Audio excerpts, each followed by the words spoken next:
Welcome everyone to Design Bytes, a weekly series that takes a look at and breaks down good, bad, and interesting instances of game design. Today's video is all about how Square Enix, then known as Squaresoft, borrowed some techniques from the film industry while maxing out the Super Nintendo's hardware capabilities to create one of gaming's first truly awesome cutscenes.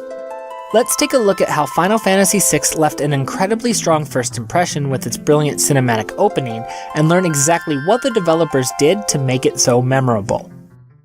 Final Fantasy is a series that defined the standard that all RPGs were compared to in the late 80s and early 90s.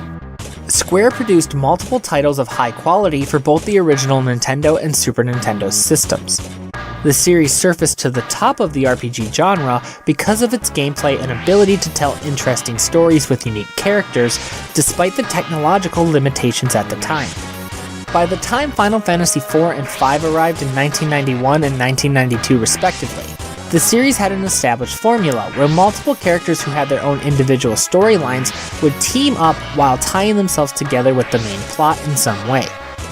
It's a formula that still works today, and it's seen constantly throughout the industry, but something changed in 1994 when Final Fantasy VI was released. All of a sudden, the bar for storytelling was raised so much higher, and it all started because of Final Fantasy VI's intro. Players start the game and get a little introduction about the general storyline. There was an event called the War of the Magi that happened 1,000 years ago, which caused a force called magic to disappear forever.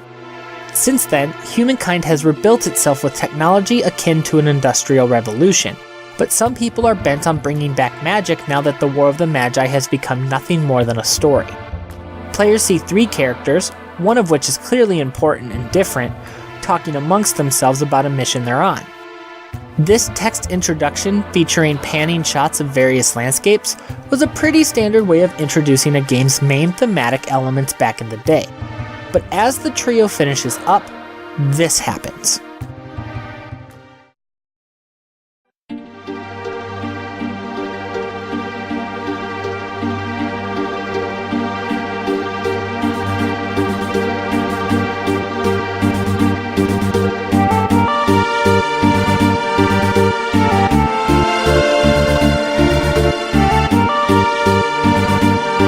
This intro cinematic is legendary, and it's one of the best video game intros the industry has ever seen. Period. Full stop. Instead of using character sprites and text boxes, the developers opted for a film-like intro sequence. The visuals here are stunning, and the dark colors contrast sharply with the white snow to create a feeling of impending conflict. Just like a film, the game flashes the names of some developers on the screen to create a parallel with a different kind of media to enforce how deep the storyline in this game is going to go. The music is a gripping rendition of the main theme, highlighted by violins that give the opening a feeling of hopefulness and tension, and it matches the scene perfectly. The production values in this intro are second to none, and they create an awesome feeling of suspense and immediately grab a player's attention. On screen, players see the two soldiers and the mysterious girl walking in a rhythm through a relentless snowstorm. It's important to point out that the walk takes an actual amount of time, which gives players the opportunity to ponder what is going to come next. Who are these people, and why is the girl different? Where's the trio going? Are they good guys or bad, and are they even the playable characters of the adventure? How does this relate to the War of the Magi event that the game mentioned before? This opportunity to let players soak in the moment and question what's about to happen pairs perfectly with the spectacular visuals and music to create a strong feeling of tension and suspense while being captivating. Other games in 1994 didn't do anything like this, so it can be hard to describe just how different Final Fantasy VI's opening was from both a storytelling and technological perspective. Sure, games can communicate feelings from character sprites and text boxes alone, and it's a valid way of doing so and was the standard back in the day. But having something so new and refreshing while being executed so well can elevate any emotional appeal the game is going for.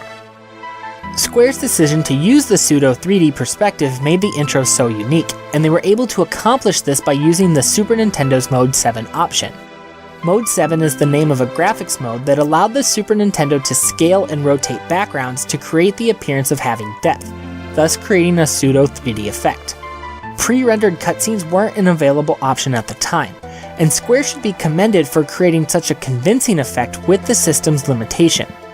If the developers would have tried this film-like approach and the visuals wouldn't have turned out well, the entire thing wouldn't have worked, because players would have instead noticed how unnatural everything felt.